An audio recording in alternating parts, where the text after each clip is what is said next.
kicked off on his way.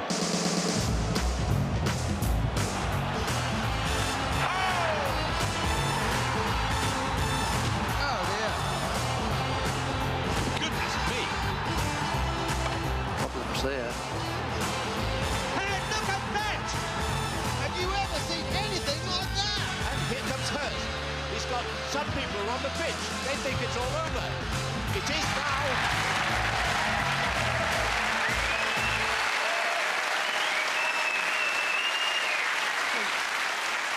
Hello and welcome to They Think It's All Over. Now, we have to do a shorter show tonight. So, short show. David, will you do the honours, please? Certainly. Been dying to do this for a long time. Come on.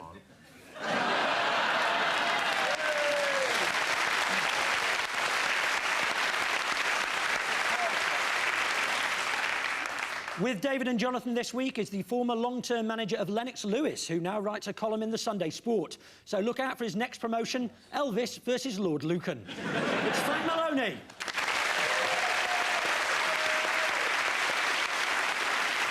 With Gary and Rory as a comedian who actually began his career many years ago as the warm-up for this show. His job was to explain the show to the audience, point out the fire exits, and to tell David what day it was. Dominic Holland.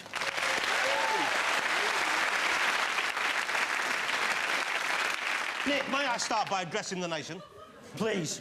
On the subject of our growing success at the Winter Olympics, good luck, well done to the lady curling team. How fantastic was that? Let's do a round of applause for the lady curlers. To get a gold so soon, I feel proud. And wasn't it lovely, just for a change, to see a woman with a brush in her hand? Exactly.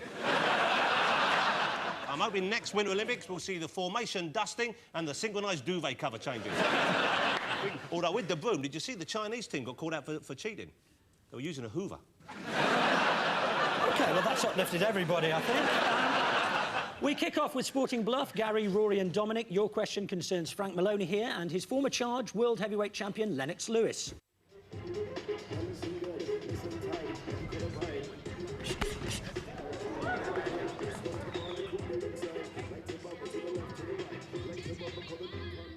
Now, Frank was Lennox's manager for 11 years until their arrangement was ended last November. Tell us why, David's team. It's because I refused to relocate to America. It's because Frank reckoned that Lennox was treating him like a slave. It's because Lennox's mum told her son that Frank was a batty man.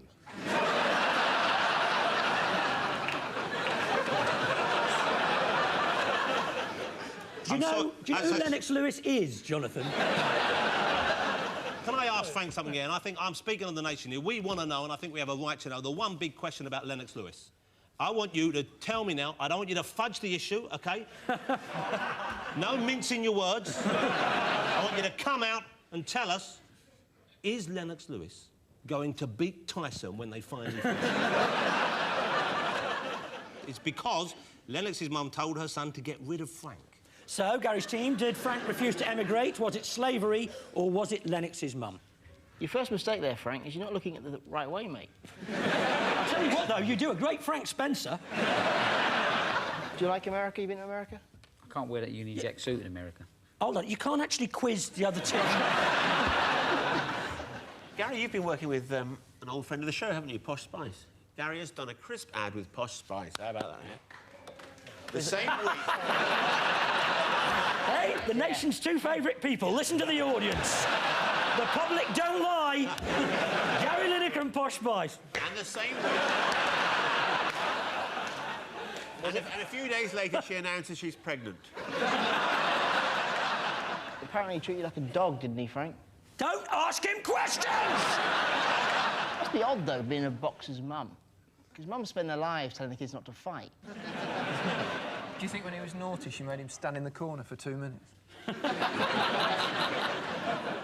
And he had his boxing gloves on, and they were tied through his duffel coat.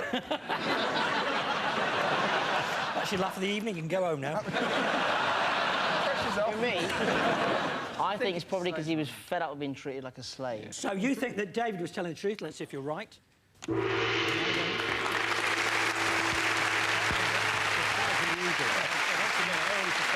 Yes, David had it right. According to Frank, Lennox tried to tie him to a slave labour contract. Frank now says he wants to be the next mayor of London. First, he'll aim for the vacant WBC mayorship and then try and knock out Ken Livingstone for the undisputed mayorship. Frank here is looking for some new, hungry young fighters. He's already checked out Smoking Lee Bowyer and Sugar Ray Woodgate. David, Jonathan and Frank, let's have a look at Britain's first ever Olympic skiing medalist, Alan Baxter. Alan begins his second run in the Olympic slalom, and he's going for a medal. The finishing line in sight now for Alan Baxter, 1:41.82 to beat. Oh, he's second. So what we'd like to know is, why did the Olympic authorities ban Baxter from dyeing his hair blue and white?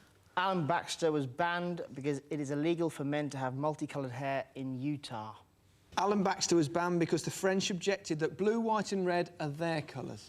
Alan Baxter was banned because it was deemed a political protest. David, you have actually done the Cresta Run, haven't you? Yes. I had a bit of a problem, though. I lost the car in St Moritz. I sort of left it in the lake.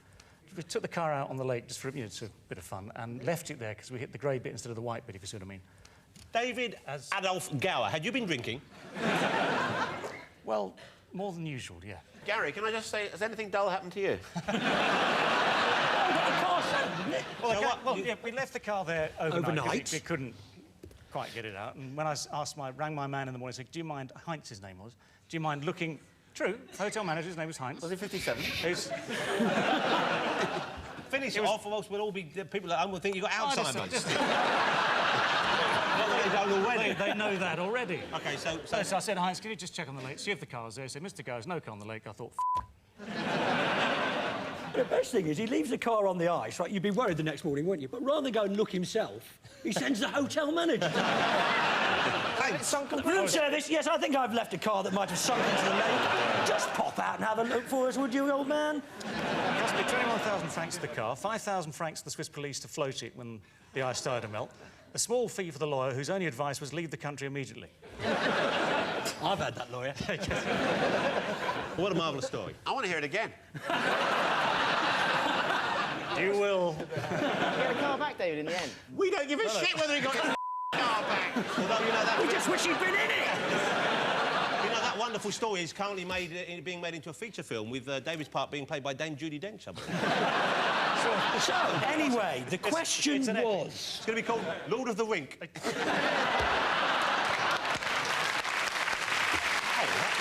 You're quite strong for a homosexual. It's strong.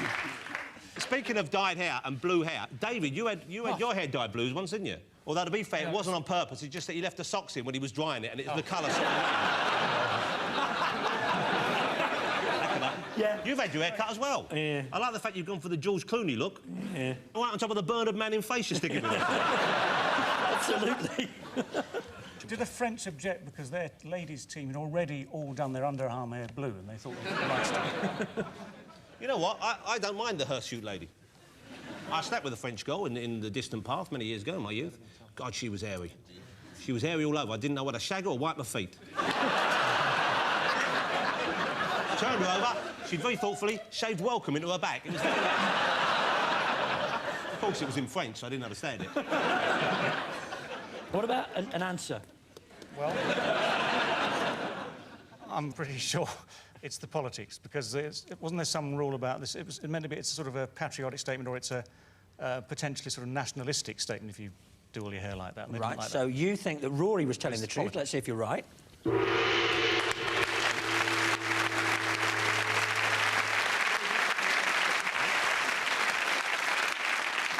Incredibly, Rory wasn't lying. Alan Baxter's blue and white hair was deemed too political by the Olympic Committee as it represented the blue and white of his native Scotland's flag. Britain's two women's freestyle skiers at the Winter Olympics, Laura Donaldson and Joanne Bromfield, finished last and second last. I'm not saying they were slow, but by the time they got to the finish line, they were weaving through crocuses. German skier Ronnie Ackermann credited his gold medal to the fact that he'd abstained from sex for 389 days before the finals. He actually came in third, but his knackers were 5 yards ahead of everyone else. And there was certainly a salt lake that night.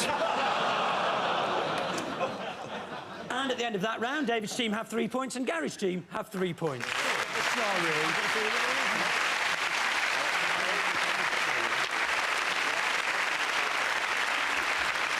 A heartwarming feature from the York Evening Press about a newlywed couple and what the secret ingredient was that brought them together. Sarah admits that she fell for Dave because of his uncanny resemblance to Gary Lineker. Sweet Jesus, no! And the BBC would like to apologise for the poor reception in the York area. I've got something here. This is, you'll have seen the Sun newspaper, or as David likes to refer to it, the current bun. Yep. And in Dear Deirdre's casebook, there's a letter that caught my eye. Dear Deirdre, I'm obsessed by a Gary Lineker lookalike, and I go all funny when I see him. I'm 26 and I've had a thing about Gary for the past 10 years. Now, there's a new bloke at work and he's the spitting image. I come into contact with him regularly throughout the day, but I can't even start a conversation with him. I go all together, and how I go red, my legs feel like jelly. Is this from Lawrenson? Well, Deirdre answers, don't tell him how you feel, you will scare him off. You are dumping on this man a decade of fantasising about a person you don't know. First, try and work out why you've always found Gary Lineker so special. How many years of therapy will she need to sort that? Time now to test ourselves with that time-honoured question, what's going on? David's team, here's yours. Hey, you know what? These are such a nice feel.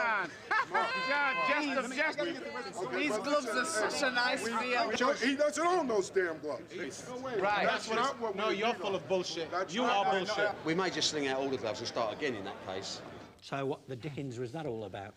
Boxing. So you really, Frank, are you seriously looking for new talent? Young boxers or boxers who just, you know, people who've got what it takes? Well, I'm always looking for talent, you know, especially now that I need a new heavyweight. Because, you know, in the past, I consider myself to be...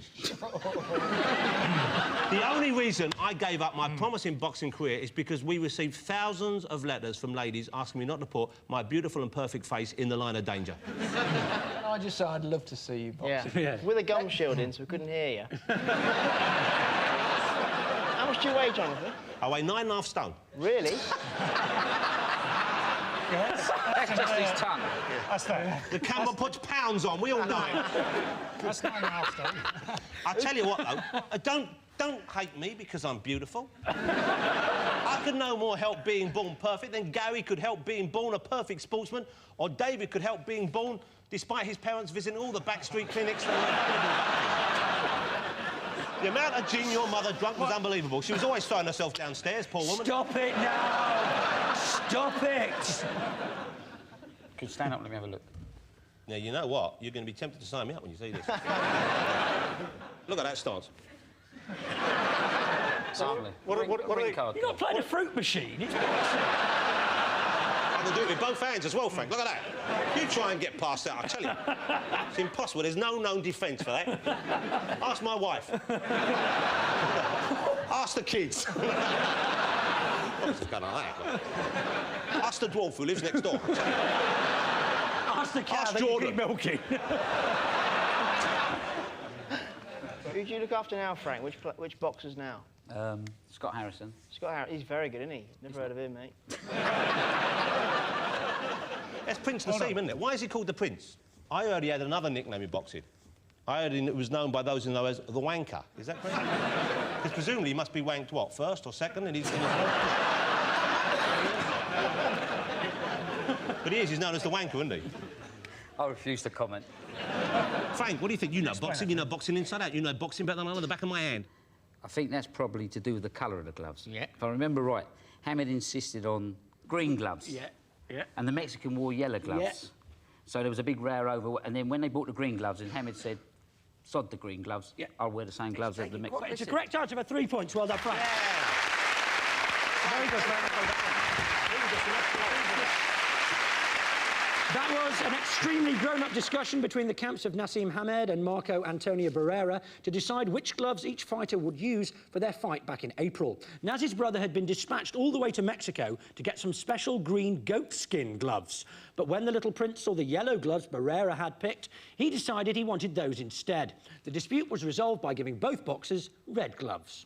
I yearned for the feel of goatskin on my fist, but when the authorities showed up, I realised I'd made a terrible mistake, said an ashen-faced Rory to the magistrate.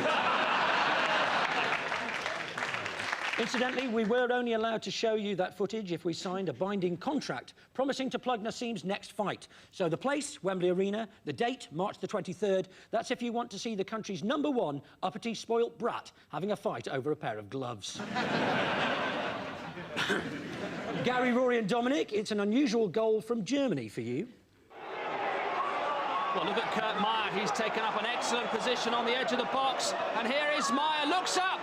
Oh, what a goal! Look at that! The keeper didn't even move. So what was the significance of that, Gary's team? Significance is it's further than Gary's ever scored from. Don't pick on Gary. He's hungover from last night's Tottenham's end-of-season party last night. So Did you see Tottenham? First time ever an indoor game, and they still got pissed on, didn't they? Does he actually know he's in a football game? Or does he think he's in Waterstones buying a book by J.R. Hartley? Was it goal of the season or something? But what sort of goal of the season? Oh, well, German goal of the season. Old age A goal in the league. back of the net of the season. What do you mean, what sort of goal of the season? How could you possibly know that? I didn't. It was a silly guess. I whispered it to him. Yeah. I can believe that, Rory, because, you know, you haven't got a question wrong in 1 year. I'm very suspicious about this. I happen to study German geriatric football as one of my... I believe you because Gary would never lie, would you, Gary? Not at all. It's the correct answer for 3 points.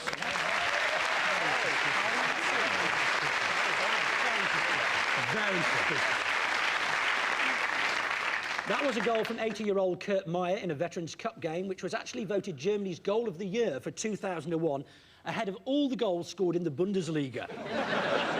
After scoring the goal, Kurt set off on a lap of honour. He aims to finish in early 2003. After winning the trophy, Kurt dedicated his triumph to his boyhood hero, Teddy Sheringham. Kurt played that match with 2 arthritic hips, a rheumatic knee, a prostate problem and a cataract. Are you watching, Darren Anderton?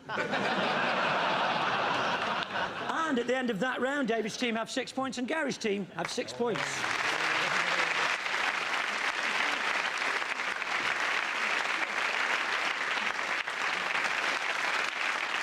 Time for sporting men and women everywhere to cower in fear as we play Feel the Sportsman. Gary and Rory, you're up first.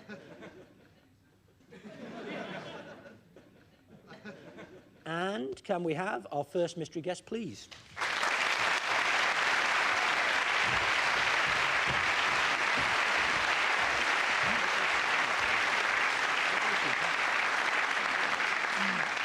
Oh, I've had this dream before. OK, and your time starts now.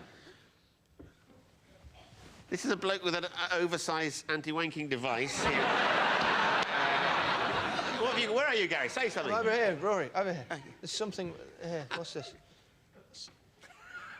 Oh! It's Dwight York!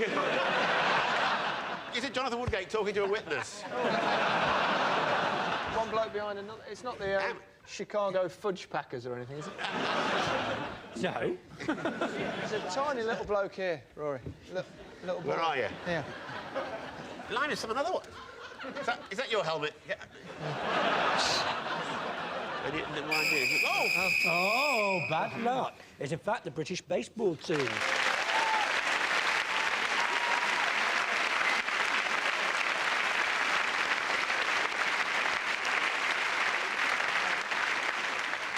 Surprised you didn't get baseball there, lads, when you actually felt the bat, Rory. That would have been the giveaway, personally.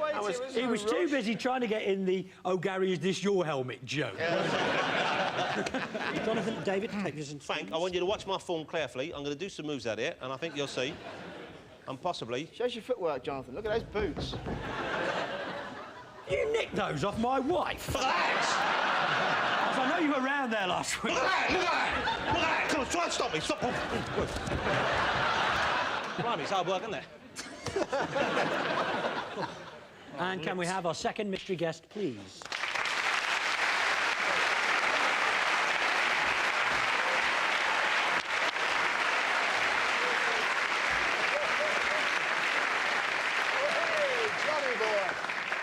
I'm puffed out for me boxing, though, whoever it is.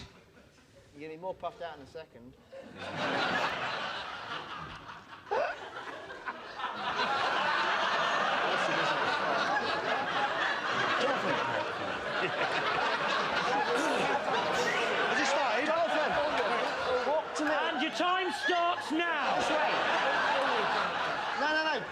it. Keep going, keep going, keep going. Down. Yeah, get on your knees. Down, yeah. A bit more forward, John. Hold on! Bloody hell, it's Christmas! I'll tell you what, if it's a lady, you in luck. I like them big. I said it, oops. Up. It's out of your head. I said it, oops. It's mine. I've got first dibs on it. Get off. They put a harness on for better grip. I'll tell you what, I'm going in. I'm going in. No! I can't. This is a big day out for me. Stop it! Hey, hold on. Hey. Carry on. Hey, I'm off. I tell you what, I think I enjoyed that more than you, whoever you are. Is it Barry White? Is it the Isle of Wight? Never mind, I'm coming back in. No. Hold it down, David. Hold it down. Stop. Let's win, baby. Go on. I've got you. Do this. Oh, you beautiful girl. I tell you what, Vanessa Phelps has piled it back on, hasn't she? Is it a lady boxer? No! Is it a sumo lady? It's the sumo lady. Jackie Bates! Britain's only sumo female wrestler.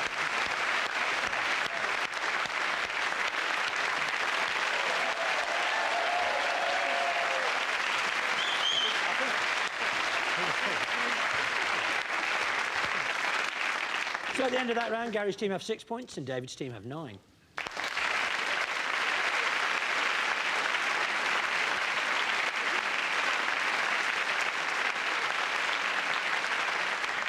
We draw to a close by playing the name game, and this week we'd like Jonathan and Rory to draw their clues. The team in the lead goes first, which is David's team. Brad, could you pass those along to Jonathan, please? Unfortunately, I think I've spent myself now. All right. Your time starts now.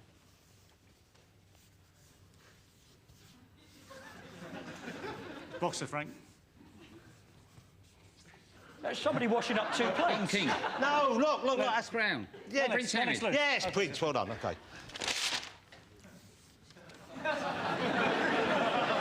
Don King. Yeah, thank you. Oh, here we go.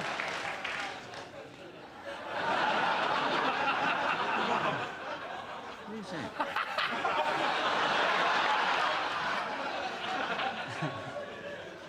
Oh, it's Posh. Jordan. Yeah, thank you. Okay. With big boobs, isn't it? Yeah. How did you show working?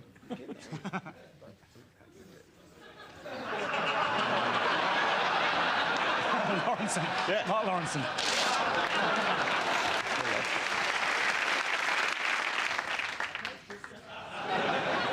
Gazza did the crowd. Yeah. Yes, okay, fine.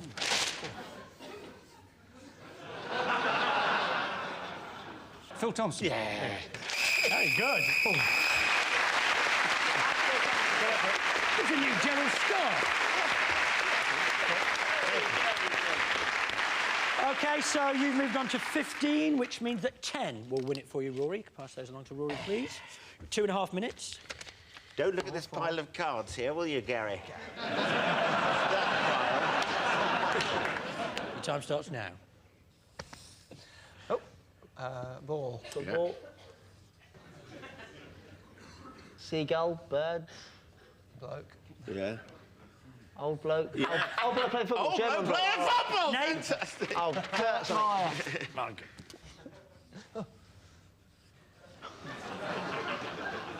Nice tits. Right tit. Spaniel's ears. Right tit. Yeah, Right. good. That's a good start. That's a good start. David Ellery.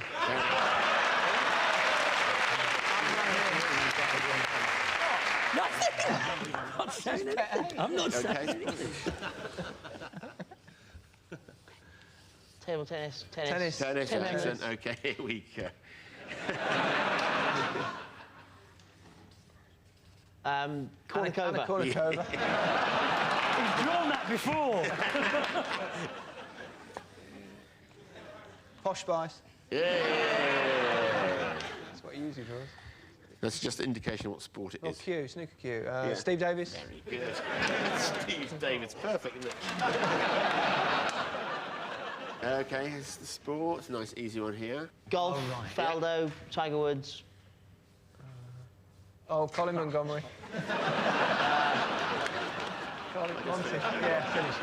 It's nice.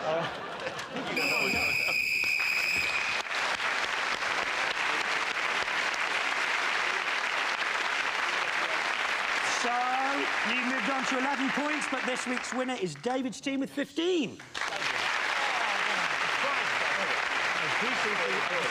Well done. Well done. So our thanks to David, Jonathan and Frank, Gary, Rory and Dominic. We're all off to thank our lucky stars that we got to the end of the show, even though we had less time than normal. My name's Nick Hancock.